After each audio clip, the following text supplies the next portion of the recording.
नमस्कार, मी राजेंद्र कुमार जाधव. दामाजी न्यूज मध्ये आपल्या सर्वांचे स्वागत. बातमीपत्राच्या सुरुवातीला पाहूया हेडलाईन्स.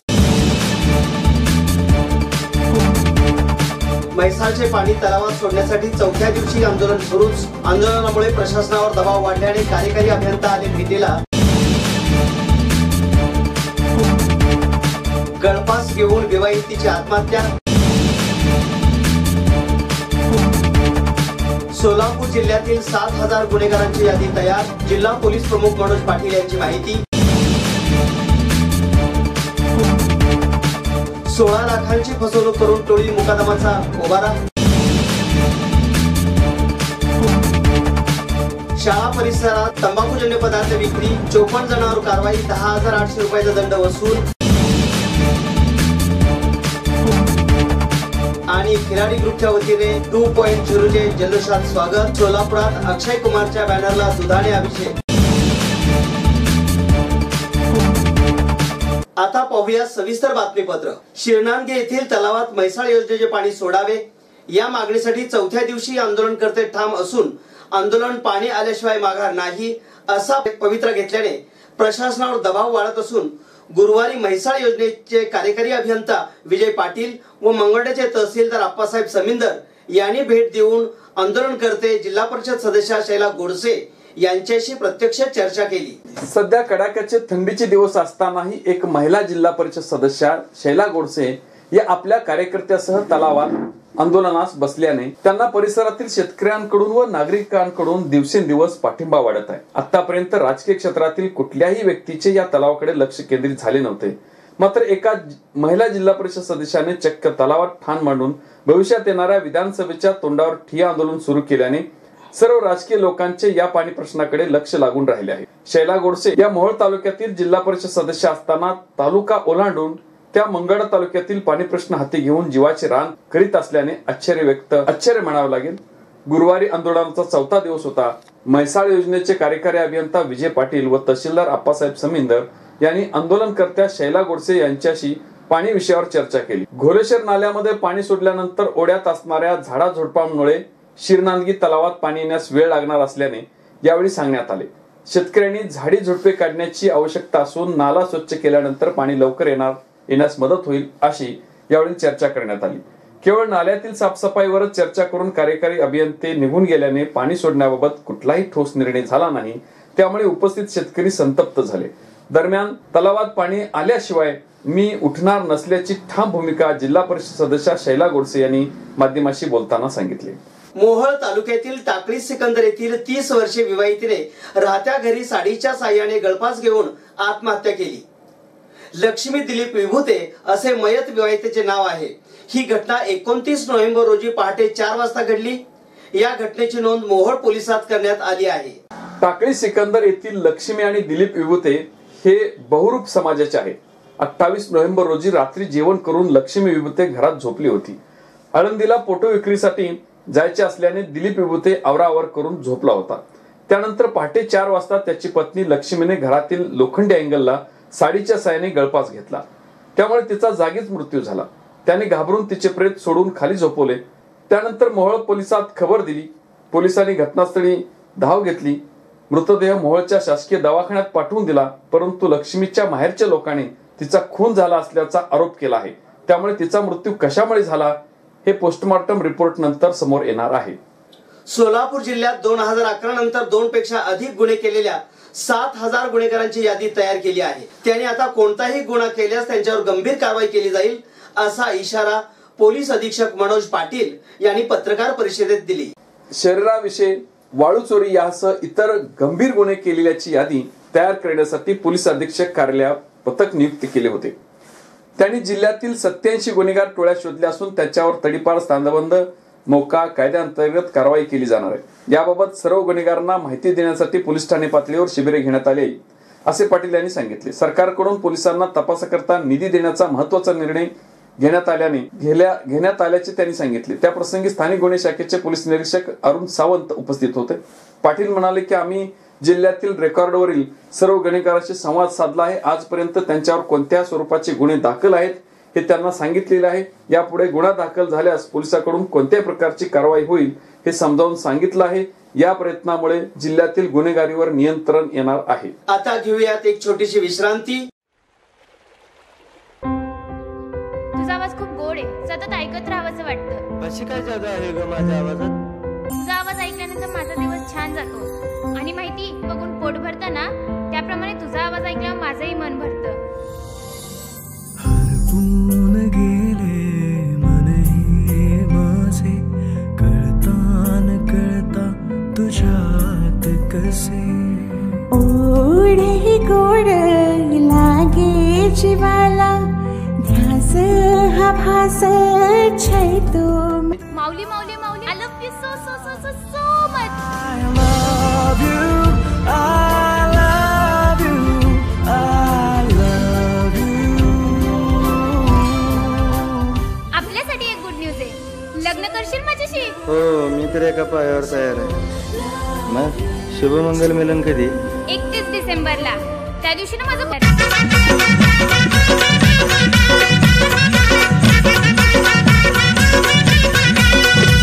ये लग्नाला मी तयार आहे ग आता रिकामा ग, अग लग्नाला मी तयार आहे ग आता रिकामा ग। तुझ्या आईचा नवरा माझा मामा ग, मामा ग, तुझ्या आईचा नवरा माझा मामा ग।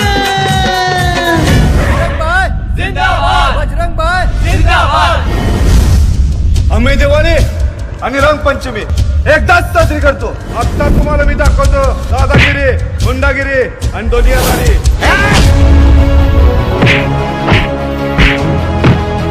पुष्पांजली is my heart, understand? Sir, पुष्पाला काय झालंय? काही घाबरण्याचं कारण? मी कधीच स्वतःच्या पायावर उभी नाही राहू शकणार का हो?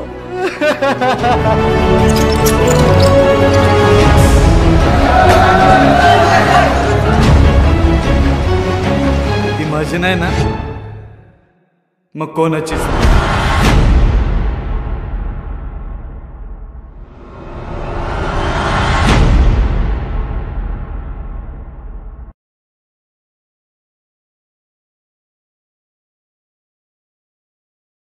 बातमीपत्रात आपले पुन्हा स्वागत।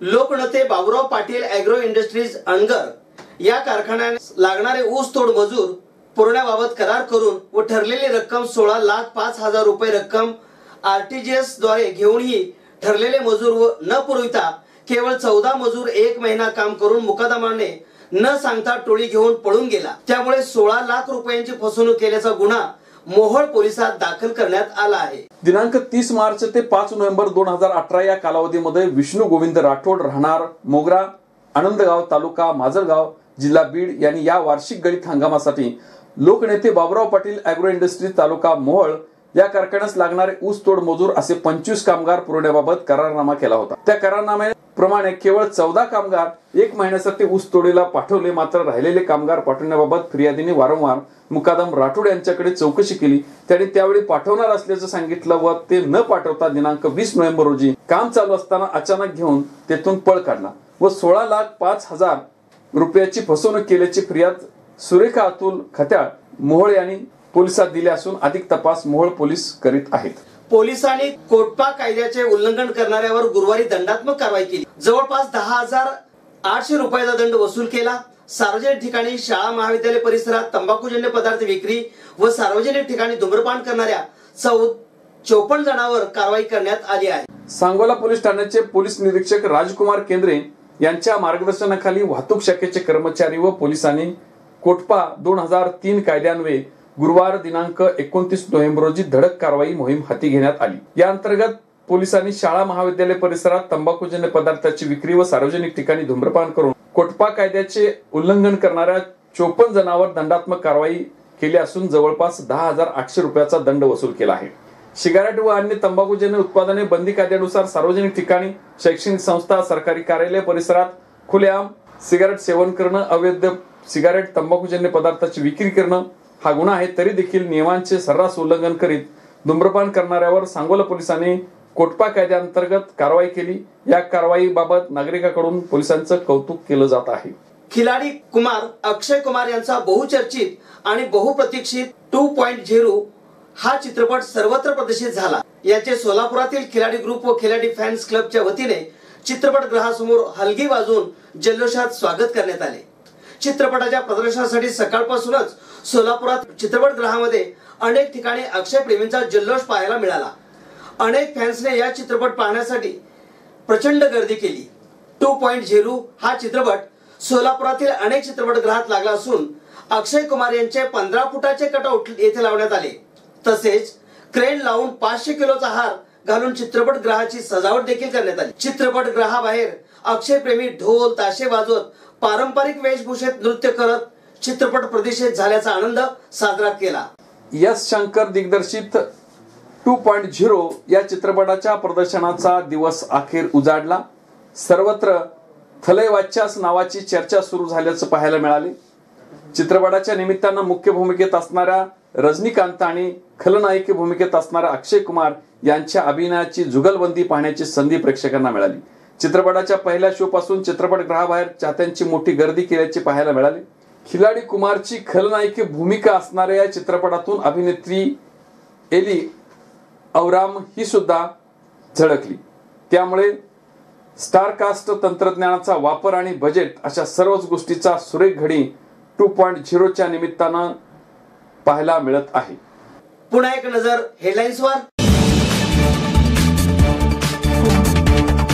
म्हैसाळचे पाणी तलावात सोडण्यासाठी चौथ्या दिवशी आंदोलन सुरूच. आंदोलनामुळे प्रशासनावर दबाव वाढल्याने कार्यकारी अभियंता आले भेटीला. गळफास घेऊन विवाहितीची आत्महत्या. सोलापूर जिल्ह्यातील 7,000 गुन्हेगारांची यादी तयार. जिल्हा पोलीस प्रमुख मनोज पाटील यांची माहिती. 16 लाखांची फसवणूक करून टोळी मुकादमाचा उभारा. शाळा परिसरात तंबाखूजन्य पदार्थ विक्री. 54 जणांवर कारवाई. 10,800 रुपयाचा दंड वसूल.